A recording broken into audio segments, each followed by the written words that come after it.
How's everybody doing? What up, world? This is the Big Factz Show. Mark Walter Ward here. I don't got Laz with me today, but I got a special guest, Adam Murphy from Midwest Mixtapes. How you doing today, brother? What up, Chief? Man, I'm I, good. man, I'm I, good. man, I can't call it. Same old, same old. How's COVID life over there in St. Louis? Man, it's cut a lot. Made me cut off a lot of dead weight in life. Let's just put it like that. I've been lucky enough. I've been working full. I work a regular job, whatnot. So, but my job ain't been shut down. So I've been working this whole time. So I've been blessed to be able to keep an income coming. And you do And all them events at night, man. Your sleep must be on E. man, if I can get 5 hours in a night, man, I'm good. So And you're well known through the Midwest, but hopefully I'm getting a national to worldwide audience. So can we get the elevator pitch on who you are and what you've accomplished in the rap game? most definitely. My name is Adam Murphy, alias Jesse James. I'm the owner of www.midwestmixtapes.com. We're the largest site for Midwest music. Uh, we've been breaking artists from the Midwest on there for years. Fredddie Gibbs is one. Cash Dow's another. There's a few other medium-sized artists from the Midwest that we've helped, whatnot. So, Freddie Gibbs and Cash Dow are the biggest ones. Is how like in Texas, if you never go national, but you can sell records in like Texas, Arkansas, and Louisiana, that you can get rich as fuck. Is the Right. Midwest like that? Can you just exist in the Midwest and To basically be be a honest, legacy artist, live off music? yeah, I think you can. You just got to do it right. Uh, we got with Chicago. Anybody knows anything about Chicago? Chicago is like a large consumer market in the country. Period. They're in the Right. top three. That's in the Midwest. You get Chicago backing you, man. You good. You that's a great jump off point to be able to start. You can get shows out there.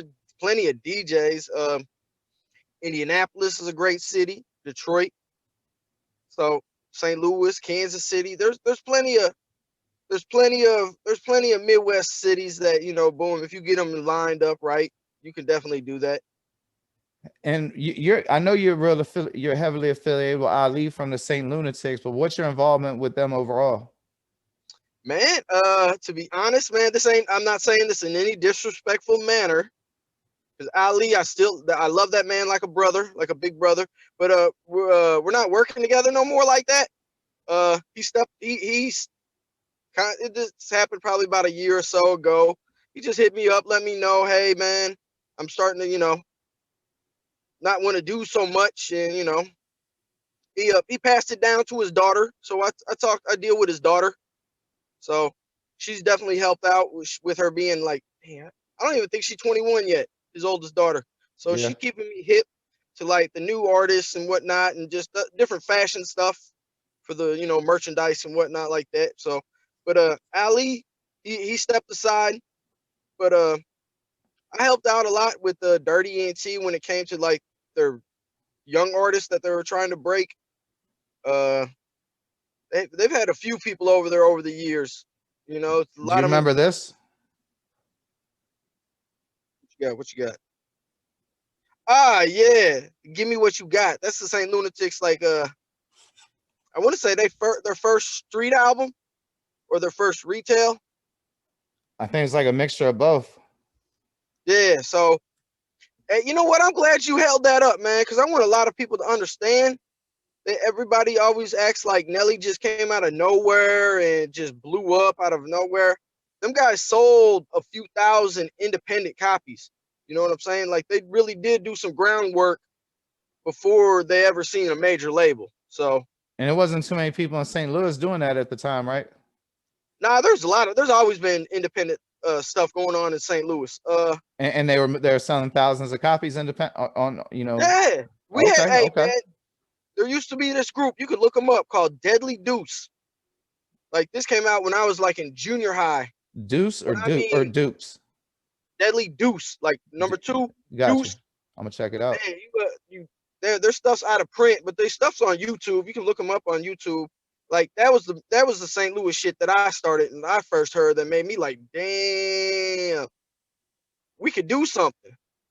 So, and That came out in like 94, 95.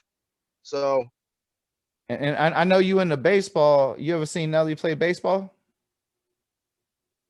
Nah, Nelly, man, I want to say Nelly's a good like 5, 6 years older than me. So we wouldn't have. I played a lot of baseball. We probably played in the same type of leagues and whatnot, you know, teenage years and whatnot. But he's got a good 5, 6 years on me. So we would have never crossed paths that way anyway. You didn't play any like minors or anything? Who, Nelly? No, you. Nah. I played up to like freshman year in college, and then I was just like, I didn't want to do with it. I didn't want to do it no more. Can you give me any idea why Beanie Siegel might have said that of all the people he met in rap, Nelly was the most gangster? Man, you know why? Well, I'll put it like this. You got to be a gangster ass dude to make a lot of the records Nelly makes. And I mean that in a manner of, he don't care if people think he's soft, you know? Right. He makes records for daylight, the daylight, man. You see what I'm saying? We're in daylight. He makes music for daylight, you know, and there's a lot more people awake during the daylight hours than there is at night. So he has good point. His music's always been, as I always refer to, as daylight. You know, he gonna get a crowd. If you ever been to a Nelly show, 99.9% of the crowd is white. Yeah. You know, he crossed over. You know, it ain't nothing probably like maybe they plan, like as big as it became. I don't think they ever planned on that, but it did what it did. But at the same time, you got to remember when Nelly came out, the St. Louis Rams were beating everybody's ass. Right. You know what I'm saying? And then we were in the Super Bowl. On turf. Right. Then he was in the Super Bowl. Nelly performed at the Super Bowl when the Rams were playing, man. Like, yeah, that's major. All that stuff comes together. You know what I'm saying? As far as like a marketing and a promotional type aspect, you know, we ain't gonna ever have that type of atmosphere in this city again like that. Man, we don't have a football team, you know? Shit. We don't have a basketball team. You're real plain spoken, and you know, from I'm not even, I won't even say dealing with you, just being around you for a while doing this rap stuff. You know, you kind of have a reluctance to toe the quote unquote company line, and you'll call it like you see it, even when people are saying a bunch of bullshit, which I find to be an admirable quality. But has that ever held you back? Oh, most definitely, man. People sometimes, with me being as blunt as I am, some people think I'm talking shit, and I'm not trying to. I'm just a Capricorn, man. That's just my nature. I'm hard to impress. And the amount, I'll just put it like, when it comes to the music stuff, I know music people get turned off by me saying I'm stuck up, or I think I'm this, or I think I'm that. But if you really go check my background, what I've done on my own, everything I've ever done in music business has been my own money. I've never had anybody invest nothing into me. Nothing. It's all my pocket, out of my money, my pockets. Those magazines, you was printing magazines too, right?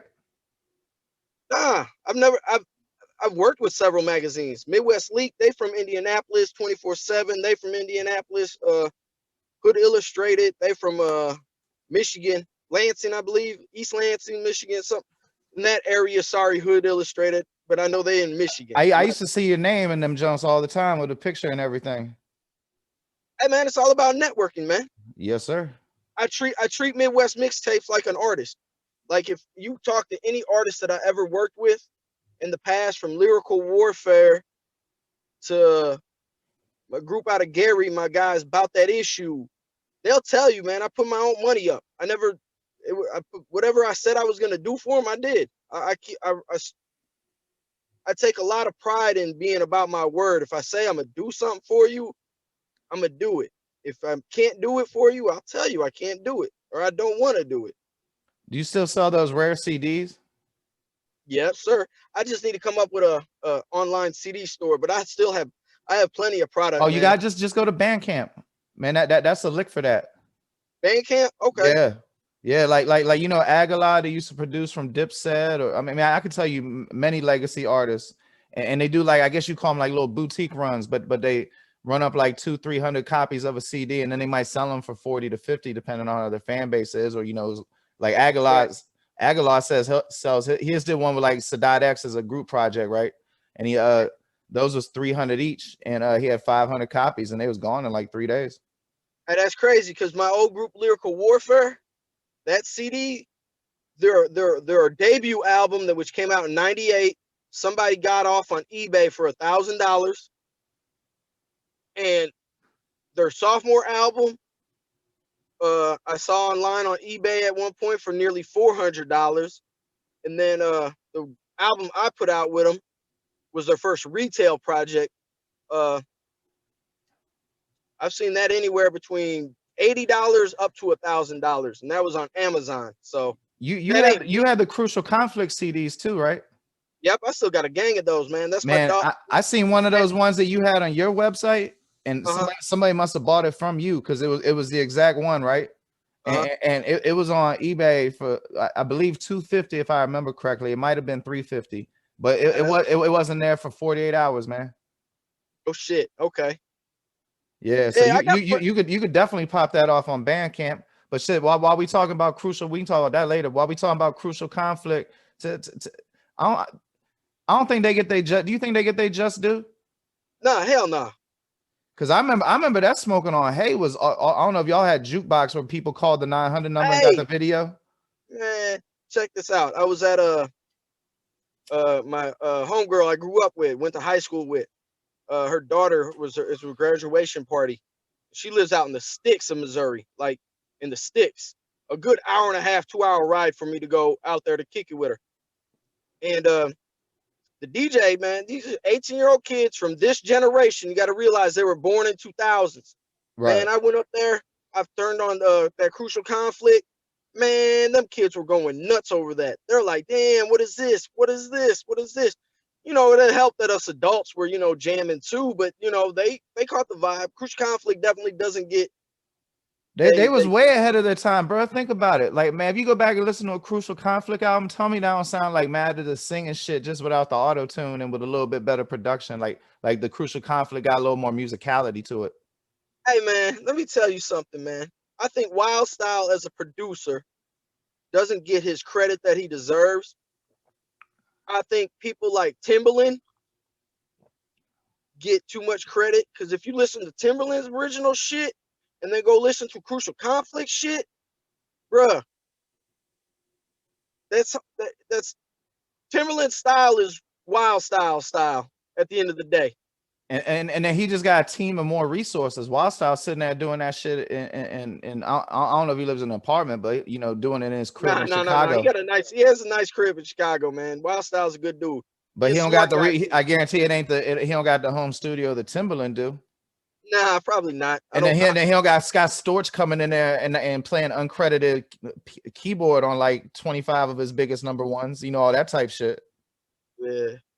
You know, all that shit really, but yeah, I feel you're right. A lot of people derivative of Wild Style. PsychoDrama is another one. Oh, that's my people, man. That's my people. Buck Nuisance aside, man, they're my people. They just go to Midwest Mixtapes. You'll see their latest single that they dropped in this past August, late August. They got Buck still be going hard as fuck. Oh, Buck's my dog, man. I got actually a Buck and Direct from Triple Darkness. They got a duo album out called Scattered Bodies. I got is that on Spotify or anything? Huh? Is it on Spotify and all that stuff? Yeah. It's out there. Yeah, put Buck and Direct. It'll pop up. Direct's DAWRECK, right? Yep. It's called Scattered Bodies. Actually, anybody listen to this, y'all won't be disappointed. And it's unique. Hey, the greatest thing about that project for me was I finally got a bucket list thing accomplished with PsychoDrama. Technically, I got a record on there. The producer, one of the song called "You Know What's Up." That's one of my producers that I work with here in St. Louis. So when they actually dropped the album was on my birthday. They had a release party. It turned out to be on my birthday, so I went up to Chicago and got to kick it with them on my birthday. Damn, and that's love. And Buck sitting there telling me, he was like, "Man, Adam, every last beat you sent us on that prod for us, man." He was like, "I wanted to use every last one of them." So yeah, that's a good feeling to be involved in the creative process of somebody you grew up listening to. Man, dude, I got a lot of respect for Buck, man. And the crazy thing is, too, they got a lot of respect for me, man. When Buck told me that night, like how proud he was of me, man, because you know, these are people I met when I was 23, 24 years old. You know, I'm a bright-eyed, wet behind the ears person. All it was is, hey, I knew how to sell music, and you know, everybody told me to go to Chicago with it as far as fans for the group Lyrical Warfare. That's how I ended up in Chicago. That's how I got around EC Illa. And you wasn't on like Lakeshore Drive when you were in Chicago either, were you? Yeah, I was out, man. I've been out in the North Pole section, man. I've been in the on the west side. Well, what I'm trying to say is you was in the turf. Oh man, hey dude, trust me, man. When I say I go to you wasn't up in the W. Man, I go to places, man, where most people get robbed at, man, and I get showed a lot of respect and love. Me too. I mean, you know what it is? It's better to stay solid than be DJ Academics, in my opinion. Oh man, hey, you know what? People like Academics is fucking up the music industry, man. Word. Them people ain't nothing more than gossip bitches. Yeah, but the worst bitches, part though man. is that they don't understand, or they probably do understand and don't care, but the friction that they cause amongst us people who grew up in poverty and violence, that's not, motherfuckers ain't gonna be arguing at the yacht club. You know, they play with people's lives when they do that shit. Right. I definitely agree with that. But nah, I don't have any respect for people like Academics. Not whatsoever. I mean, even when you silence an artist, you're interfering with his livelihood, and you don't gotta be no gangster to get angry when someone makes you stop eating. Facts. Yeah, but you know, I think that'd be a good place to leave it today. I love if we could keep having you come on here. I'd love to get more of this Midwest game from you. Oh, damn right, man. We could get this on a regular, man. I would definitely love to set up more interviews with you with a lot of like you said, we got some podcast people out here we can definitely trade shit with. Definitely got plenty of artists. Anyone who's listening, I'm gonna put a link to them CDs you can get. He does have his hands on some really, if you're into some Chicago artists like PsychoDrama, Crucial Conflict, Lyrical Warfare. Man, he's got rare projects. Oh, go ahead. Man, I gotta get that the tipcd.com. Nah, it's down, man. That's gone.